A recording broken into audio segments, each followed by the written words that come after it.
प्यारे अभिभावकगण और प्यारे बच्चों, कल से शुरू हो रही 5वीं और 8वीं की मध्य प्रदेश बोर्ड परीक्षाओं के लिए आप सबको बहुत बहुत शुभकामनाएं हैं। मैं विशाल मीणा सोशल न्यूज के माध्यम से आपको अपनी तरफ से और पूरी टीम की तरफ से एक बार शुभकामनाएं प्रेषित करता हूं। कल की परीक्षा आपके लिए बहुत महत्वपूर्ण है। कुछ ऐसे बिंदु जिनको आपको नोट करके रखना है और उन पे अच्छे से काम भी करना है और धैर्य बना के रखिएगा, क्योंकि अभी हो सकता है कि जिस समय आप ये वीडियो देख रहे हो आप उस समय जग भी रहे हो, पढ़ाई कर रहे हो। बहुत अच्छी बात है बेटा, करना भी चाहिए। आप किसी भी क्षेत्र के अंदर ये वीडियो देख रहे हो, कुछ ऐसे महत्वपूर्ण पॉइंट हैं जिन पर हम बात कर सकते हैं। पहली बात तो यह है कि अभिभावक जब भी अपने बच्चों को सुबह विदा करेंगे तो एक अच्छे मूड के साथ में, बच्चे का अच्छा दिन हो, अच्छे ऑब्जेक्ट के साथ में उसको विदा करें, अच्छी शुभकामनाओं के साथ में उसको भेजें। दूसरी चीज ये है कि बच्चों जब भी आप लोग एग्जाम देने जाएं तो कोई भी शंका अपने अंदर ना रखें, क्योंकि कई बच्चे, क्योंकि बोर्ड की परीक्षाएं हैं, नए नए हैं, गेस्ट टीचर जो अलग टीचर रहेंगे, आपको जो रेगुलरिटी में पढ़ा रहे हैं वो टीचर नहीं रहने वाले हैं, अलग से टीचर आएंगे या आपको सेंटर भी अलग मिलेंगे। तो घबराने वाला ऐसा कोई विषय नहीं है उसमें। आप बिल्कुल रिलैक्स होकर परीक्षा दीजिएगा। हाँ, कुछ ऐसी बातें जिनको आपको ध्यान रखना है। समय से पहुंचने में ही संतुष्टि पाइएगा।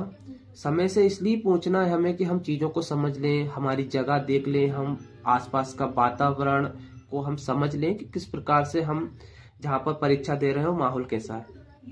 दूसरी चीज़ ये है कि कहीं आसपास आपके बच्चे होंगे, क्योंकि आगे पीछे आपके रोल नंबर्स भी होने वाले हैं, तो किसी से डिस्कस आपको उस टाइम पे ज़्यादातर डिस्कस नहीं करना है। बस अपने अंदर एक थोड़ा सा कॉन्फिडेंस बना के रखिएगा। और हाँ, जब भी आप पेपर स्टार्ट करने वाले हैं, पहले तो आप पेपर स्टार्ट करेंगे ही, लेकिन पेपर स्टार्ट करने से पहले जैसे आपको पेपर मिल ही जाएगा तो मिनिमम 5 मिनट्स आपको उस पेपर को बढ़िया तरीके से रीड करना है। होता क्या है कि बच्चा जल्दबाजी में आकर पेपर को करना स्टार्ट कर देता है। उसको पता है कि हमारे पास टाइम लिमिटेड है और लिमिटेड टाइम में हम पेपर को सोल्व भी करना है।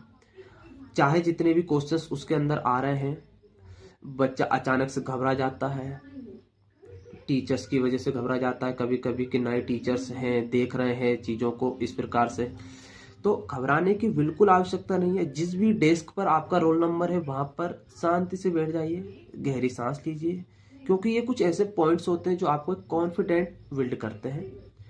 क्योंकि आप 5th क्लास में आ गए हैं, आपका माइंडसेट बहुत अच्छा हो गया है और एक मोटिवेट के साथ में आपको बैठकर पेपर को रीड करना है।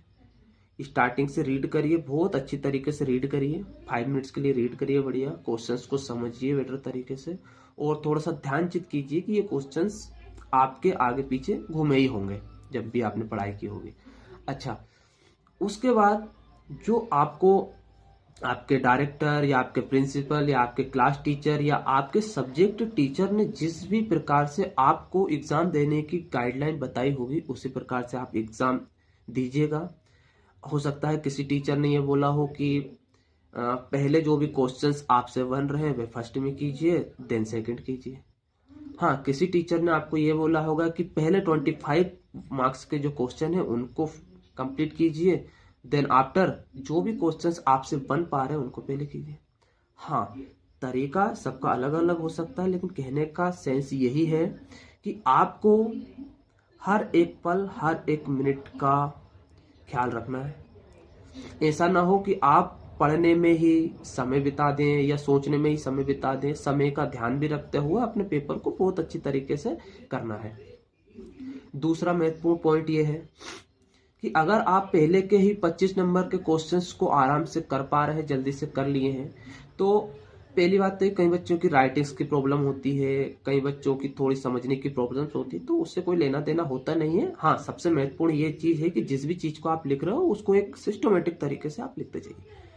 मान लीजिए आपने 25 नंबर के क्वेश्चंस करने के बाद आपको लग रहा है कि यार मुझे 15 क्वेश्चन, यानी कि 15 नंबर का जो क्वेश्चंस है उसको मुझे करना है, और आपको लग रहा है कि मैंने पहले वाले और बाद वाले क्वेश्चन नहीं किए हैं, तो उससे कोई प्रॉब्लम नहीं है। आप बाकायदा क्वेश्चन नंबर डालिए। आप लाइन के साइड में भी डाल सकते हैं, जिस भी प्रकार से आपको एग्जाम करवा के बताया हो स्कूल वालों ने, या फ्रंट में आप डाल रहे हो, सामने डाल रहे हो, सेंटर में लाइन खींच के बराबर तरीके से। अच्छा, जब आप क्वेश्चंस लिख रहे हो तो क्वेश्चन नंबर को अच्छे से डालिए बढ़िया और बाकायदा। अच्छा, कई बार क्या होता है कि क्वेश्चंस को कई टीचर्स ऐसे बताते हैं क्वेश्चन भी उतारना है, और क्वेश्चन उतारने के बाद में आपको फिर आंसर लिखना। हाँ, आप क्वेश्चन नहीं भी उतार रहे हो तो वो भी अच्छी बात है, कोई दिक्कत नहीं। समय की भी हमारी जो बचत है वो होती है, और क्योंकि जो टीचर्स क्वेश्चंस को चेक करने वाले हैं, आंसर को चेक करने वाले, आंसर शीट को, वो समझते हैं उस चीज को, वो ऐसे ही करते हैं, कोई दिक्कत नहीं। धैर्य रखना, हर एक क्वेश्चन में घबराने की आवश्यकता नहीं है। टाइम टू टाइम अपने पास जो भी इक्विपमेंट है आप उनको संभाल के रखें। किसी को भी अपने इक्विपमेंट ना दें, उसमें आपके समय की बर्बादी होती है। और दूसरी चीज ये होती है कि आप अपना पेपर सही तरीके से सोल्व नहीं कर पाते हैं, उसमें टीचर्स भी आप पर बंदिशें लगाने की कोशिश करते हैं। तो पेपर के समय में अपने इक्विपमेंट्स किसी को ना दें। और बच्चों, पानी की बोतल साथ रखें, क्योंकि ये छोटी मोटी चीजें हैं जिन पर हम फोकस नहीं करते हैं। और समय 2 बजे का है लगभग आपका, दोपहर से, तो पानी साथ लेकर जाएं, खाना खाकर जाएं, और कुछ 15 या 20 मिनट पहले ही हम सेंटर पर पहुंच जाएं, ताकि हम थोड़ा रिलैक्स कर पाएं और हमारा वातावरण अनुकूल के माध्यम से व्यवस्थाओं को देख लें। और हो सके अगर प्रॉब्लम ना हो तो अभिभावक के साथ जाएं तो और बेटर।